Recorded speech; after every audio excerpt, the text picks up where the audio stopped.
Bienvenue dans le royaume intérieur, je suis votre hôte Julie Deka.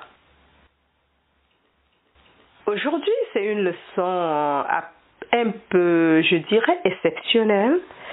C'est une classe de Joel S. Goldsmith qu'il avait donnée à Hawaii Village en 1959, intitulée « Les principes spirituels fondamentaux pour atteindre l'illumination spirituelle ». À la narration, vous avez Julie Deka. Bonsoir. Autant que je m'en souvienne, cette classe est la toute première de mes classes de laquelle je peux vraiment dire que je regrette de l'avoir se terminer ce soir. Jamais auparavant, même si je l'ai dit, je ne l'avais à ce point ressenti. Samedi soir a été la soirée la plus glorieuse du monde pour moi. Après samedi soir, j'aurais dansé. J'aurais pu danser dans la rue. Et il y a une raison bien précise pour cela. Je crois que pour la première fois dans tout le travail de classe qui a eu lieu depuis 1947, vous avez compris les principes de la voie infinie. Je n'ai jamais ressenti ça auparavant concernant les principes majeurs de la voie infinie. Bien sûr, la vérité est universelle et dans la vie mystique, il n'existe pas d'idée originale. Encore. Bien sûr, la vérité est universelle et dans la vie mystique, il n'existe pas d'idée originale. Mais sur le principe de guérison, la voie infinie est un dévoilement de certains principes qui ne sont jamais apparus auparavant dans la littérature religieuse, qu'elle soit mystique, orthodoxe ou métaphysique, sans doute parce que les étudiants n'écoutaient pas, à cause de leurs antécédents dans la science chrétienne, unité ou la science mentale, et n'étaient pas capables de pénétrer jusqu'à ces principes spécifiques. Je sais que si ces principes avaient été compris par nos étudiants, nous aurions des praticiens dans chaque ville d'où sont venus les étudiants. La raison pour laquelle il n'y en a pas, c'est que ces principes spécifiques n'ont pas été saisis, n'ont pas été compris et par conséquent n'ont pu être démontrés. Je ne dis pas cela pour me plaindre parce que c'est tout à fait naturel.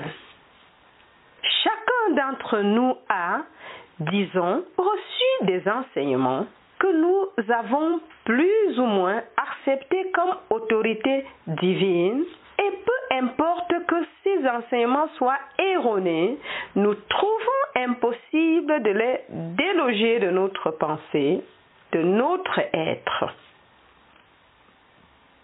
Dans chaque message qui renferme la guérison mentale ou la guérison spirituelle, on s'occupe de l'individu.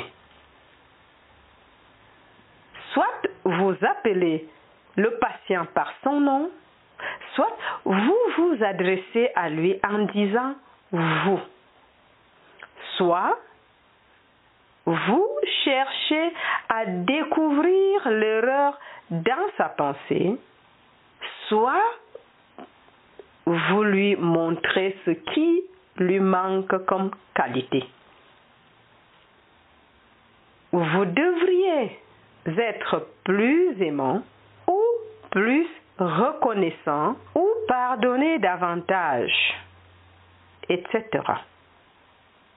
C'est toujours vous.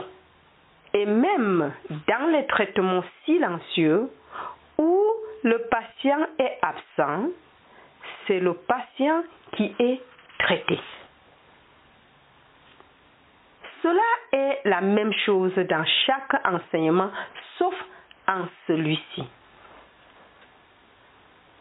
La seule raison pour laquelle il y a une voix infinie, la seule raison pour laquelle il y a des livres de la voix infinie, la seule raison pour laquelle il y a une activité de la voix infinie est que lorsque ces principes se sont révélés à moi et que j'ai pu faire du bon travail avec eux, je n'ai pas été capable de les transmettre à ceux qui lisaient une autre littérature parce qu'ils ne saisissaient pas ce que je voulais dire.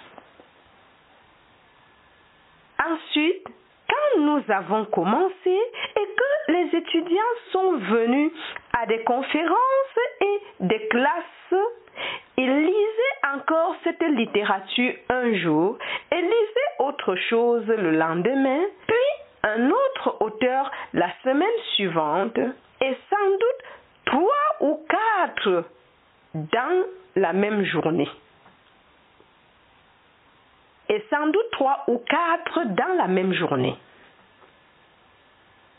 Il ne leur est donc jamais devenu apparent qu'il y avait certains principes spécifiques qui devraient être incorporés et englobés dans leur conscience et pratiqués. Il apparaît maintenant, bien des années plus tard, qu'il y a davantage d'étudiants qui s'en tiennent aux écrits de la voix infinie et commencent à percevoir ces principes spécifiques.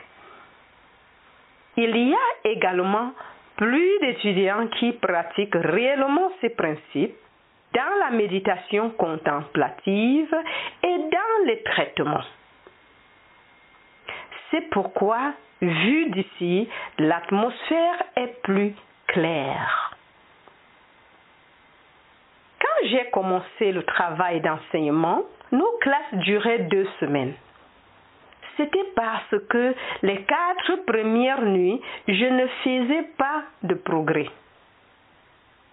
En face de moi, il y avait des étudiants de la science chrétienne, d'unité, de la nouvelle pensée, et je suis sûre que les étudiants de la science chrétienne attendaient de moi que je m'acharne sur Madame Eddy et le conseil d'administration, ou que je critique l'organisation, et ils avaient érigé un mur mental. Je ne sais pas ce que les étudiants d'unité ou de la nouvelle pensée attendaient, mais je sais que j'étais assis et que je sentais là un mur mental et je savais que je ne le traverserais pas. Et je savais que je ne le traverserais pas. La deuxième soirée était un peu plus facile et dans la troisième, il y avait un lâcher-prise et la paix s'installait peu à peu.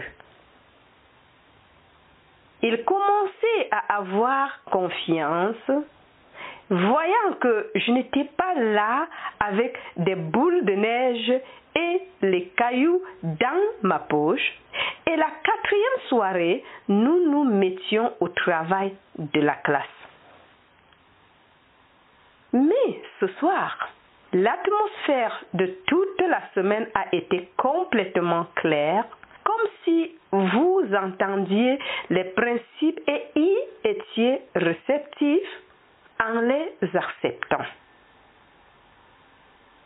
C'est pourquoi je sens que je pourrais continuer sans m'arrêter et dans une semaine ou 2, nous aurions cette chose si claire que nous aurions également une liste de praticiens à publier. Voyez-vous, dans l'histoire du monde, il y a eu quelques centaines d'individus qui, par la grâce de Dieu, ont reçu l'illumination spirituelle dans une portion suffisante pour qu'il nous soit possible de les considérer comme des mystiques. Il y a eu aussi quelques milliers de personnes, ou peut-être des dizaines de milliers, qui ont, par la grâce de Dieu, reçu un toucher de l'esprit, et ces personnes représentent les éléments les plus considérés de la société. Il en est question dans le livre du docteur Burke, La conscience cosmique. Il s'agit de ces individus qui ont eu un toucher de l'esprit et n'ont jamais pu le retrouver. Ils ne l'ont pas compris quand il s'est produit, n'en ont pas saisi le sens et n'ont jamais pu voir cette expérience se répéter. Mais tout le reste du monde a traversé la vie sans illumination.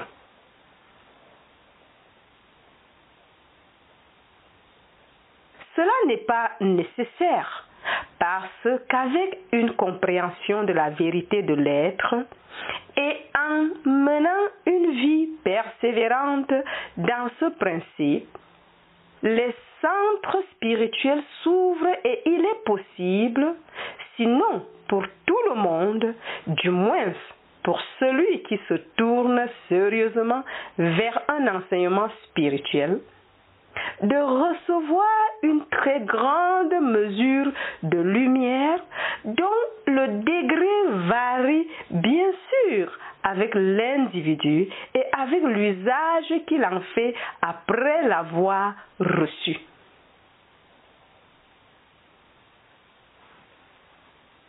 Il est théoriquement impossible de recevoir la lumière spirituelle ou l'illumination tant que votre esprit est divisé contre lui-même. C'est comme une maison divisée contre elle-même. Cela signifie que tant que vous entretenez la croyance que Dieu peut faire quelque chose à quelque chose ou à quelqu'un, ou que Dieu peut faire quelque chose pour quelqu'un,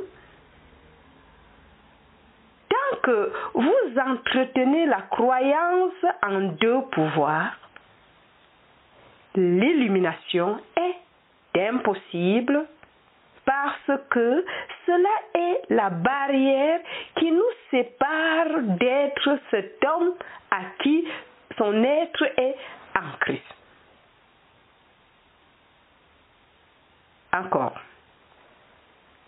Cela signifie que tant que vous entretenez la croyance que Dieu peut faire quelque chose à quelque chose ou à quelqu'un, ou que Dieu peut faire quelque chose pour quelqu'un, tant que vous entretenez la croyance en deux pouvoirs, l'illumination est impossible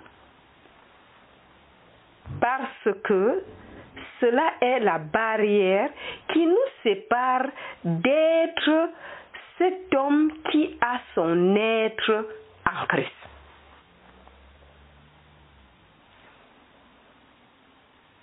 Autrement dit, être cet homme qui a son être en Christ est seulement possible dans la mesure où vous parvenez à la réalisation de la nature de Dieu comme omniprésence et infinie et que vous êtes à même de penser que toute forme de discorde n'est pas une condition et n'est pas une personne, mais une imposition mentale, une mauvaise pratique, une tentation, un état d'hypnose. En d'autres termes, rien du tout.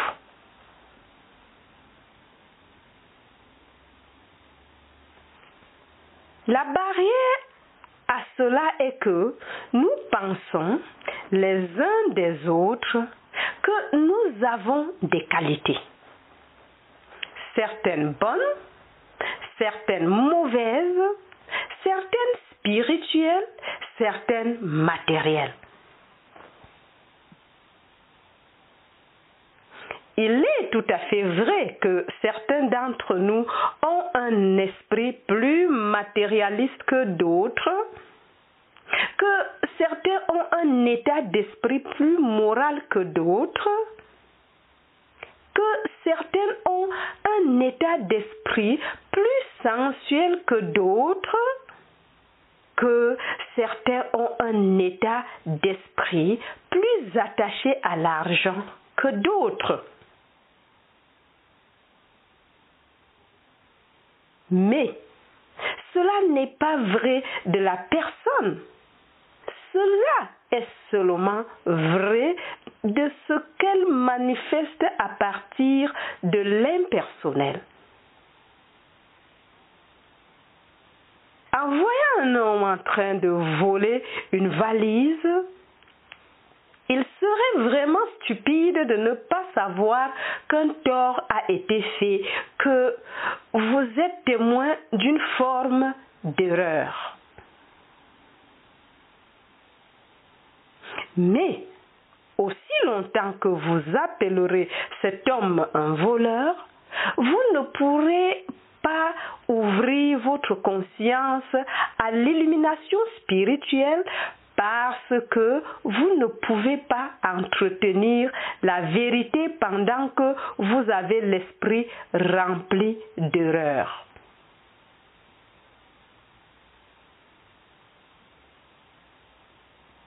Une vérité et un mensonge ne peuvent remplir le même espace en même temps. Donc, si vous êtes vraiment témoin d'un homme volant une valise, assurez-vous de n'avoir pas une quelconque pensée au sujet de lui et souvenez-vous rapidement. Oui, l'esprit matériel est en action. Ainsi, vous avez impersonnalisé l'erreur. Vous l'avez enlevé de la personne et placé là-bas dans l'espace. Dès que vous avez fait cela, elle se dissout.